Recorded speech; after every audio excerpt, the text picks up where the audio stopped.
En el COVID, lo más importante es saber la casuística de la muerte, pero también nosotros podemos prevenir sabiendo la casuística de las enfermedades. ¿El trauma se considera una enfermedad o no? Sí. Fíjense ustedes que acá tenemos un paciente que muere en diario, los pacientes por accidente de tránsito, ¿cierto? Diario. En moto son los más. De hecho, yo tengo un exalumno que ya iba a ser R3, ya iba a salir este año. Y lamentablemente era R2 pasando R3, tuvo un accidente en moto, un politraumatismo y lamentablemente murió. Entonces, bueno, los que tienen moto, por favor, no usen moto. Un mensaje. Es peligroso. Tenemos colisiones, ¿no?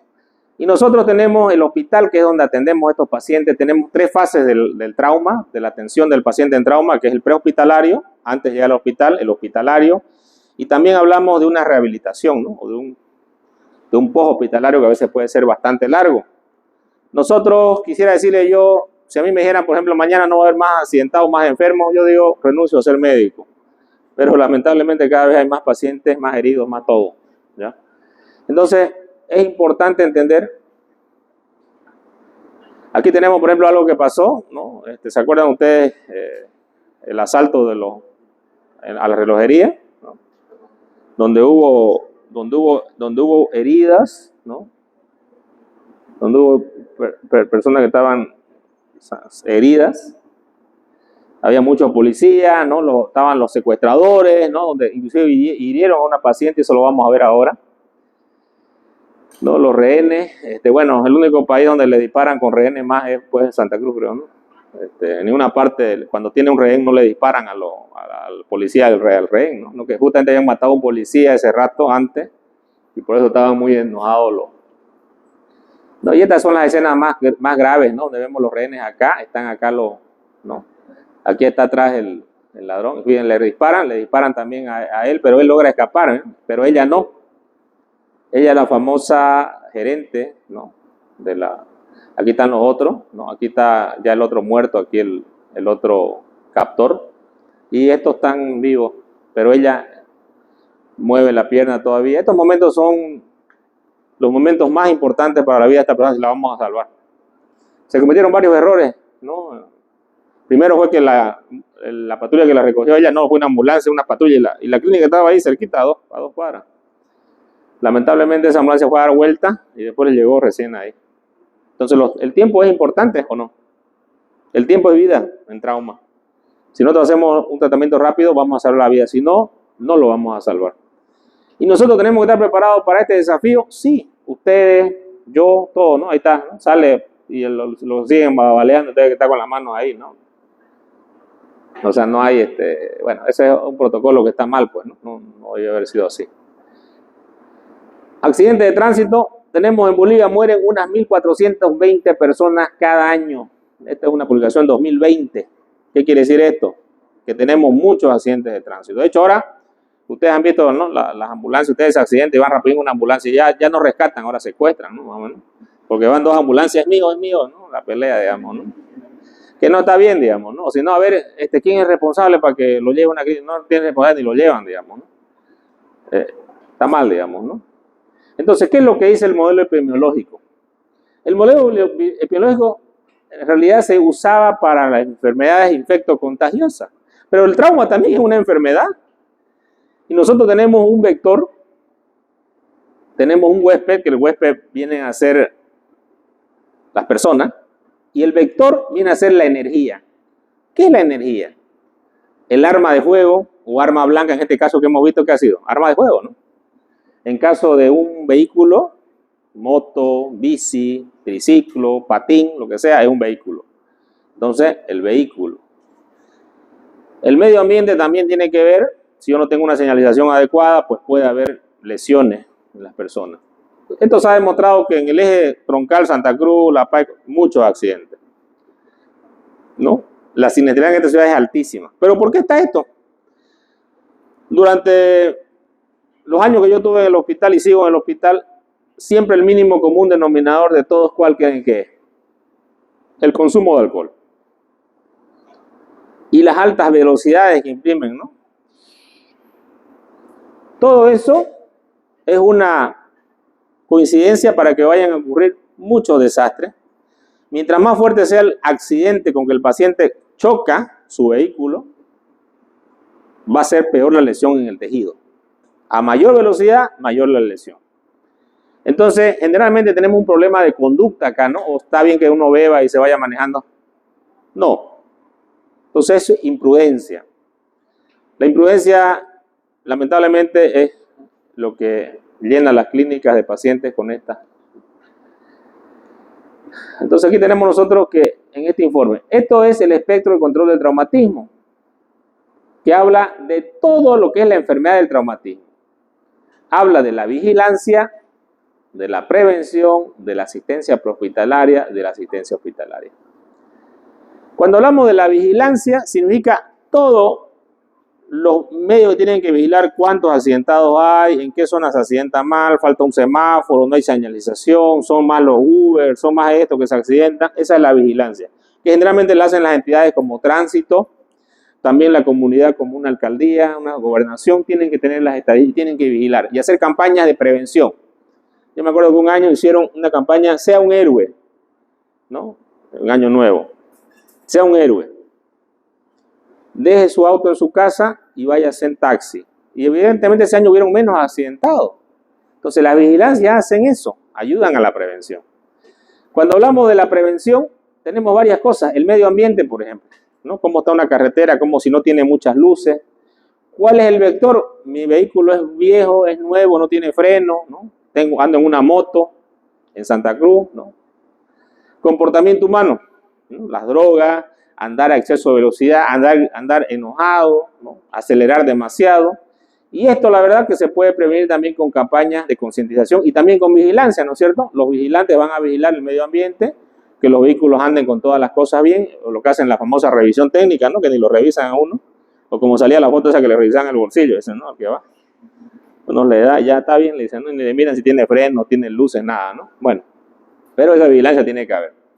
La asistencia prehospitalaria, donde ya intervenimos nosotros los médicos, ¿no? Que estamos acá, en este lugar. Nosotros vamos y rescatamos a los pacientes, o estamos en un primer nivel, o en un segundo nivel, y derivamos a un tercer nivel, ¿no? La asistencia prehospitalaria, que es muy importante, la rapidez. La asistencia hospitalaria, aquí hablamos de una asistencia aguda y una rehabilitación. Esto a mí me costó entender, inclusive ya en la práctica médica, porque para mí ya lo salvé al paciente, ¿qué me importa, digamos, ¿no? Ya cumplí, ya resolví. Sin embargo, no. La asistencia aguda simplemente es la asistencia de salvarle la vida al paciente, pero lo importante que nos queda es la rehabilitación. Un paciente con un TEC, por ejemplo, o un médico el otro día, ¿no? En el colegio médico, no se escuchaba esa noticia, estaban unos médicos, no decía, estudiando, ¿no? 10 de la noche habíamos terminado el partido de fútbol y estaban ingiriendo bebidas alcohólicas, y un tipo vino, otro médico se acercó, le dijo, bajen su música, quiero escuchar mi celular. Los otros le dijeron, no molesté. El tipo agarró, subió a su auto, vino y los atropelló. Y a uno de ellos, los otros escaparon, pero uno de ellos le lesionó y quedó cuadripléjico. Es un caso que ha pasado recién, nomás hace unas semanas atrás. Hizo un hematoma epidural y está cuadripléjico. Y el que lo atropelló era un médico. Ahora, ¿los médicos tienen que estar borrachos? No, el médico tiene que dar una buena imagen ante la sociedad. Un médico no puede ser un alcohólico, porque tiene que atender un paciente. Y si yo estoy bajo ingesta de alcohol y entro a una cirugía, ¿qué pasa? ¿Voy a hacer la cirugía bien o mal? Mal. Si estoy bajo ingesta de alcohol y ya voy a mi turno, ¿cómo voy a estar? Mal. ¿Y cómo voy a hacer mi trabajo? Mal. Entonces, es importante tener en cuenta que yo debo tener esto, ¿no? Entonces, la asistencia aguda de la rehabilitación. Cuando hablamos de la prevención del trauma, una lesión no se considera un accidente, sino más bien una enfermedad. El trauma es una enfermedad, ¿o no? Sí. Tenemos las variantes. Puede ser un trauma cerrado, un trauma penetrante, o puede tener también grados de gravedad. Y estos grados de gravedad va a depender de qué lesione al paciente. Cuando hablamos nosotros de la gravedad, por ejemplo, de una escala de coma de Glasgow, un paciente que tiene un hematoma subdural, extradural, donde el paciente está inconsciente, ¿no? Y este paciente probablemente haya que operarlo para drenar el hematoma extradural, porque si no se va a morir. La tasa de incidencia de la enfermedad, la prevalencia y la mortalidad son importantes, por eso se habla de epidemiología del trauma, que pueden diferir según la raza y factores sociodemográficos. ¿Sí es verdad? Las lesiones tienen un patrón de ocurrencia relacionada con la edad, el género, alcohol y otras drogas. No tenemos la famosa matriz de Haddon, ¿no? Que implica cuáles son los factores de riesgo que un paciente puede tener, y esto viene a ser cuándo intervenir. Prevento, evento, posevento. Persona, hablamos del huésped, prevento antes del accidente, ingirió bebidas alcohólicas, drogas, experiencia al volante o estaba fatigado. Del vehículo, velocidad, alta velocidad generalmente, inestabilidad, sistema de freno malos o ruedas que no estaban en condiciones. Del medio ambiente tenemos los físicos y los socioeconómicos. El físico, diseño de la vía, estado de la superficie y condiciones climáticas. Socioeconómico, legislación, exceso de velocidad, uso de cinturón de seguridad, permiso de conducción, etc. ¿Será que el cinturón de seguridad nos previene que nos accidentemos? ¿O no? No. Bueno, le voy a comentar un caso entonces. Iba un señor con su amigo, 3 de la mañana, en un semáforo dobla, y atrás le da se metió en rojo, le da en la cola le da, y el vehículo agarra y hace un giro, campana que se llama. La velocidad de la fuerza centrífuga a la que hace un vehículo, que pesa más de 1000 kilos, imagínense usted, que dé la vuelta en el aire, cayó parado. El conductor muere instantáneamente. Instantáneamente. El que lleva al lado llega al hospital japonés, no tenía ningún tipo de lesión. ¿Por qué? Tenía el cinturón de seguridad. El cinturón de seguridad previene. En un vuelco, lo único que te va a salvar que no salgas expulsado del vehículo es el cinturón de seguridad. Si hablamos de un conductor de motocicleta, el casco, obviamente que sea un casco que tenga cierta protección. Cuando hablamos de los eventos, el uso de cinturón, casco, enfermedades previas, velocidad a la que va el vehículo. Mientras más velocidad, peor la lesión. Si tiene bolsas de seguridad, los famosos airbag, ¿no? Una paciente iba a 140 kilómetros por hora en un Land Cruiser de ida al Torno, pasó el puente del Tarumá, y justamente apareció un perro ahí, y por no pisar al perro ella debió venir un micro allá de frente, 140 kilómetros por hora. El del micro murió. Ella vivió. ¿Por qué vivió? Por la bolsa de aire. Pero fue tan fuerte el impacto que el latigazo que hizo acá le causó una lesión de médula espinal y quedó cuadriplégica. Pero vivió. Pero cuadriplégica. Post-evento, enfermedades que tenga el paciente, ¿no es cierto? Hipertensión, hay gente que se ha infartado en su vehículo, ¿no? Y bueno, van y se chocan o tienen un accidente, ¿no? Del vehículo, peligro, incendio, explosión, capacidad de extracción, ¿no? Si puedo sacarlo o no del vehículo, ¿no?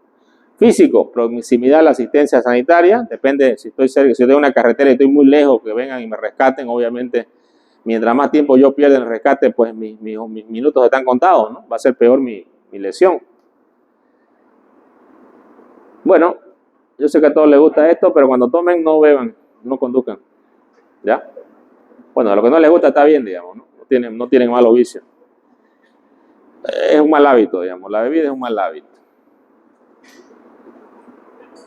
Entonces tenemos aquí lo mismo más o menos, ¿no? Que lo que hemos visto anteriormente. Cuando hablamos también de los traumas militares, por ejemplo, cuando hay un arma de fuego, 1 hora, 4 horas por semana, muertes 94%, hemorragia generalmente, ¿no? De 1 a 4 horas, muertes 2%, hemorragia 86%. Ya más de una semana hablamos de la sepsis o falla orgánica múltiple. Trauma civil, trauma antes de la administración de los hospitales, después de la admisión de los hospitales 34, hemorragia, después 66 dependiendo del tiempo. Civil, aguda, temprana, tardía.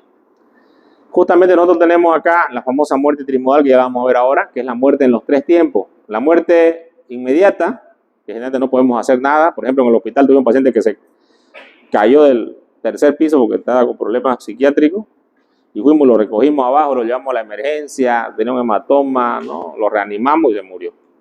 Un señor fue a comprar unas ampollas ahí al frente del hospital a la farmacia y lo atropelló un vehículo, lo metimos rapidingo ahí y se nos murió. Son causas de muertes inmediatas. ¿Qué es lo que causa una muerte inmediata? A veces hemorragia masiva, ¿no? Una lesión de columna cervical, ¿no? Entonces, nosotros tenemos que tener en cuenta el ambiente social, el ambiente físico, el agente y el hospedero, ¿no? El pre-evento, el post-evento, para ver dónde está el problema, ¿no? Generalmente aquí tenemos en el agente. Aquí tenemos las muertes inmediatas, las muertes tempranas y las muertes tardías.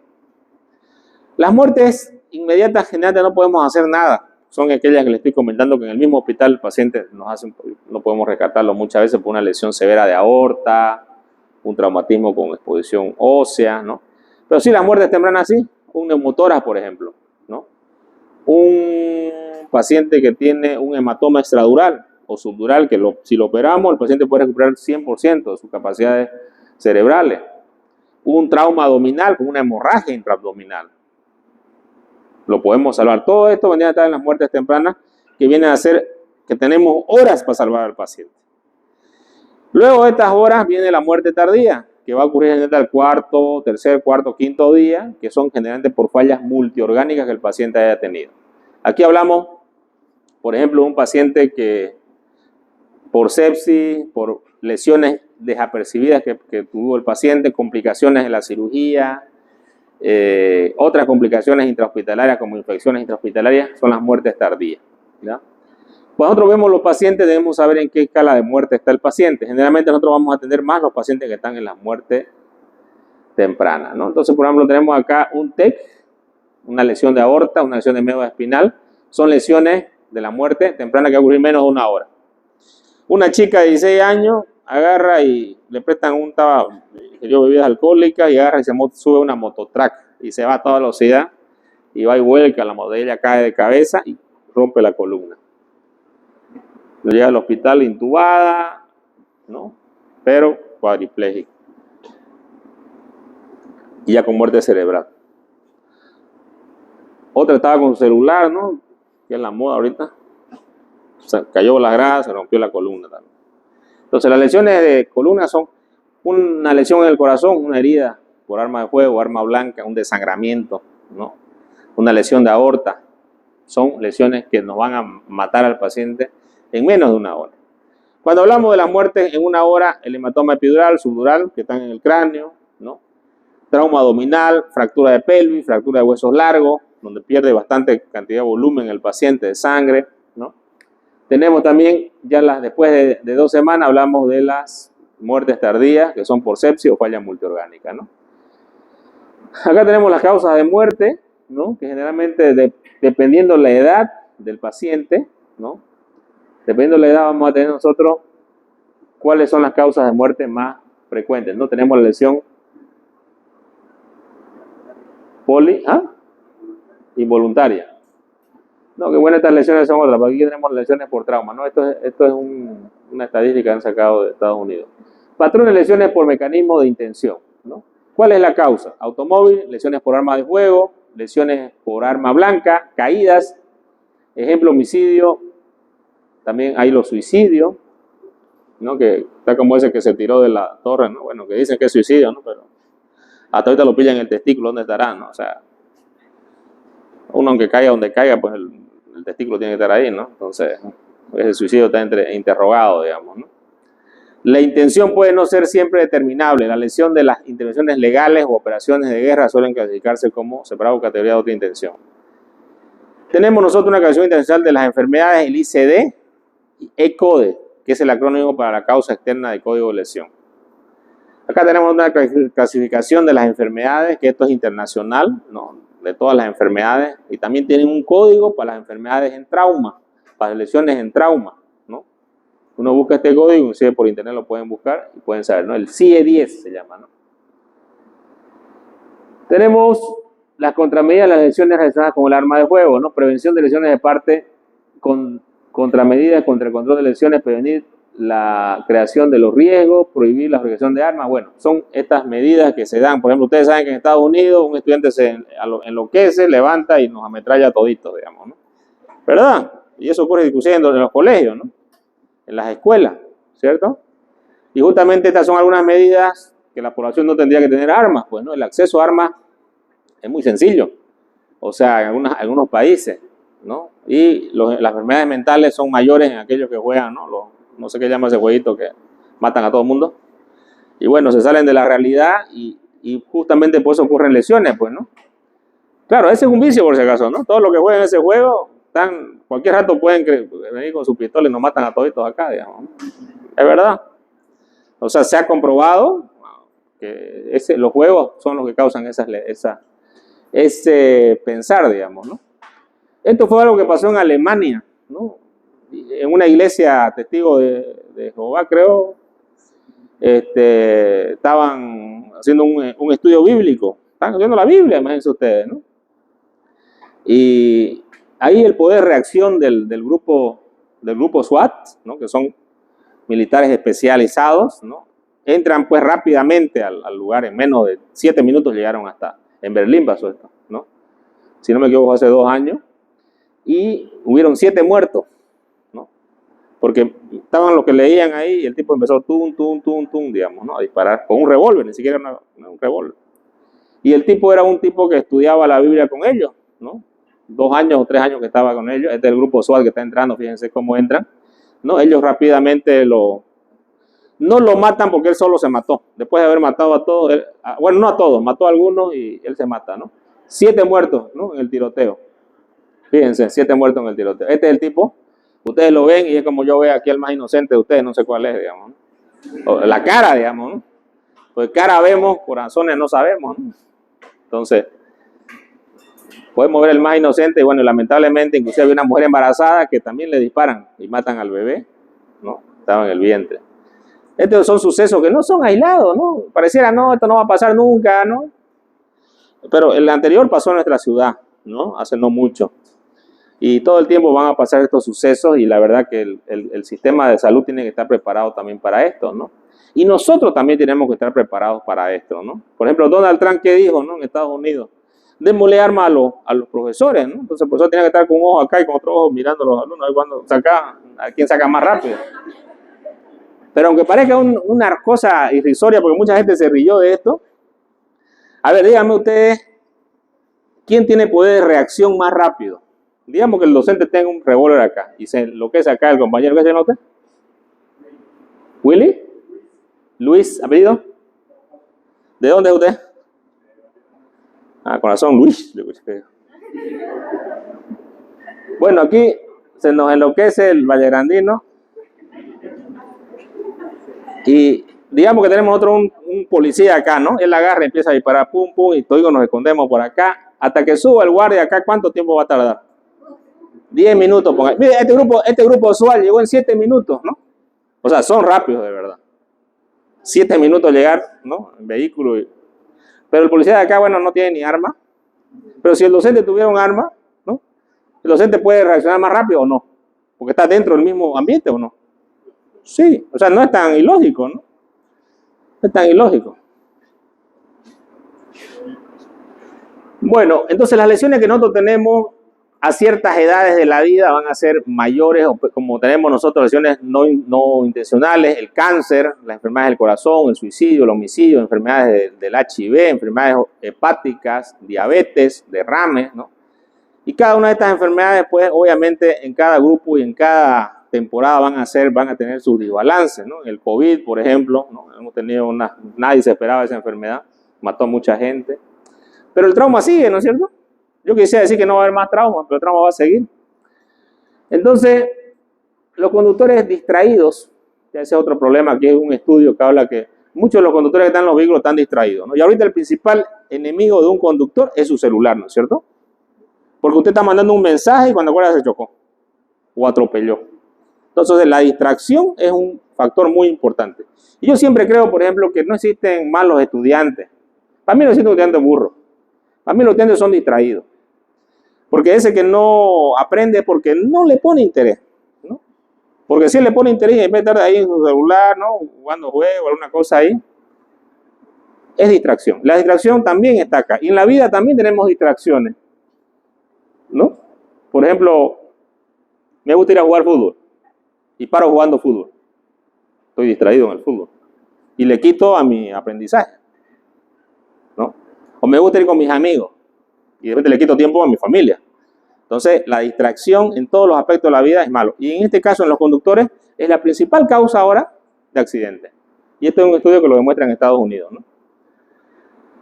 Acá tenemos, ¿qué dice?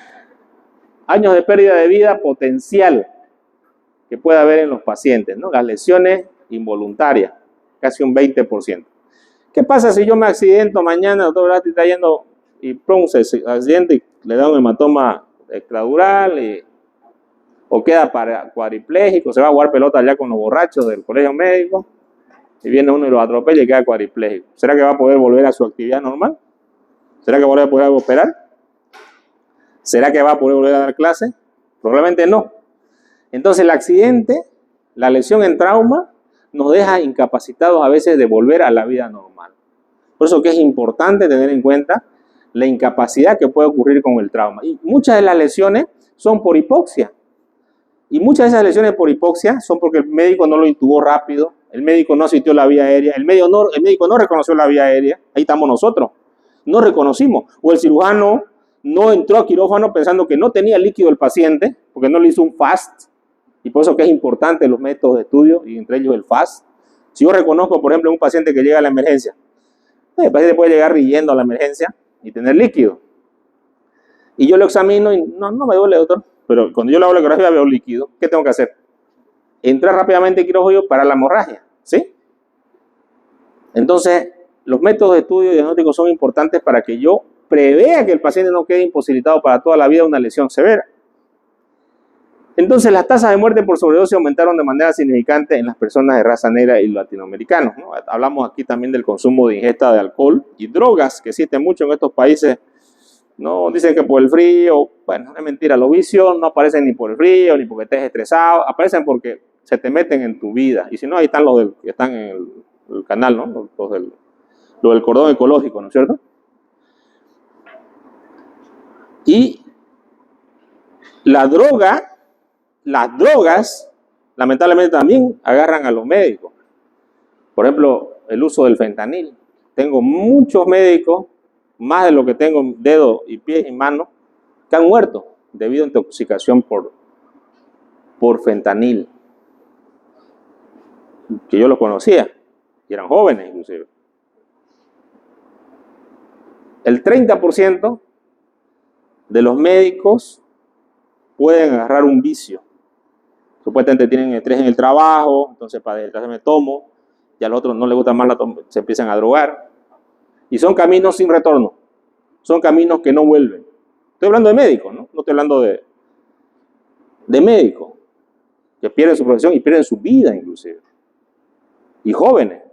Por eso que es importante no meterse en ningún hábito malo, entre ellos la droga, que es lo peor, pues, ¿no? Aquí tenemos las muertes por lesiones como porcentaje total de muerte, ¿no? La tasa de mortalidad de las lesiones que pueden ocurrir, ¿no? En los pacientes. Tenemos un porcentaje, una tasa de mortalidad que esto va aumentando cada año, ¿no? 2003, 2004, ¿no? Cada vez tenemos más lesiones en todos los países. Mientras más vehículos hayan, mucho más accidentes de tránsito, mucho más lesiones, pues, ¿no? Mientras más alta velocidad, ¿no? Aquí tenemos las muertes que pueden ocurrir, aquí en el 2004, ¿no? Las altas hospitalarias, ¿no? O sea, obviamente 30 millones de episodios de lesiones en este país de Estados Unidos. Pronto aquí tenemos muchas lesiones, ¿no? De hecho, cuando vayamos al hospital, ustedes van a ver los pacientes accidentados. Y si vamos a cualquier hospital y vamos a una provincia, a un hospital, también vamos a ver pacientes accidentados. O sea, en cualquier parte ustedes van a tener que atender a un paciente traumatizado. Y es importante que nosotros aprendamos la atención del traumatizado como debe hacerse. Y que practiquemos cómo se atiende este paciente. Por eso que es importante el laboratorio de simulación, para que ustedes aprendan el manejo. Ya a mí me pasó años antes con los alumnos, veíamos los casos allá arriba, mira, discutíamos, ¿no? Bajamos a la emergencia, atiende a este paciente. Y quedan toditos ahí, digamos, ¿no? Nadie lo tocaba. Nadie sabía tomar la presión. Nadie sabía tomar el pulsóxímetro. Los médicos somos actores, ¿no? Y por eso que la parte de simulación en todas partes del mundo es lo mejor que puede tener un médico antes de enfrentarse a los hospitales. El día que sean internos ya van a tener un paciente o varios pacientes, ¿no? Y van a tener más tiempo en el hospital. Pero si tienen entrenamiento de simulación va a ser mucho más fácil este lugar, digamos, ¿no?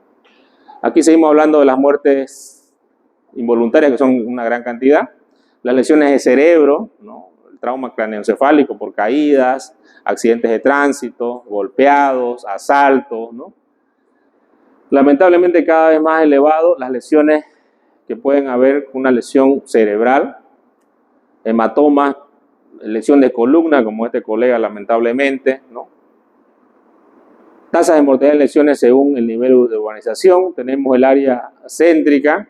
Sabemos que las áreas de la ciudad son donde más accidentes hay que en la provincia, y inclusive que en las carreteras, y esto es porque hay mucho vehículo andando.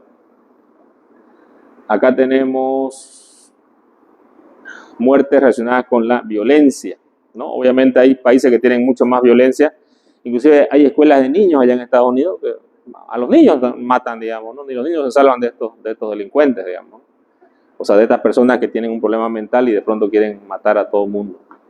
Conductores fatalmente heridos, ¿no? Que ya quedan con lesiones severas, 21 a 30 años, 31 años más, 16 a 20 años menos porcentaje, ¿no? En todas partes del mundo, fíjense ustedes, ¿no? Tenemos estadísticas bastante. Estados Unidos es el que lleva la flor. Los países escandinavos tienen el mejor, porque quizás ellos tienen mejores sistemas de seguridad o la gente está mejor educada, ¿no? En países que están más mal educados como Estados Unidos, tenemos una tasa bastante alta de lesiones, tanto por tráfico como arma de fuego, ¿no? Es el que se lleva la flor, como se dice, ¿no? Pero acá también en nuestro medio tenemos, por ejemplo, acá explotó le estaban cargando gas ahí en la Cumavi, ¿no? En el surtidor, y explotó el tanque de gas. Esto sucedió acá. No hubo ningún herido, sí. Acá se reporta un muerto y 3 heridos en accidente, ¿no? Y esto ocurre todos los días. Explosión de un tanque de gas que acaba con la vida de 3 personas. O sea, estaban en un taller soldando un tanque de gas y este tanque de gas explota. La explosión de estos tanques de gas o del tanque de oxígeno es mutilante. O sea, todas las personas que están cerca quedan mutiladas. Y hasta que los rescaten o los lleven a algún centro hospitalario, el paciente generalmente muere en el trayecto, y si llega alguno vivo, tiene alta probabilidad de morir también porque están amputados, ¿no? Son las peores lesiones que pueden existir en los pacientes accidentados. Muy bien, jóvenes, ese es el tema de hoy día. Ya les voy a pasar el programa. Ahorita no recuerdo bien qué tema nos toca.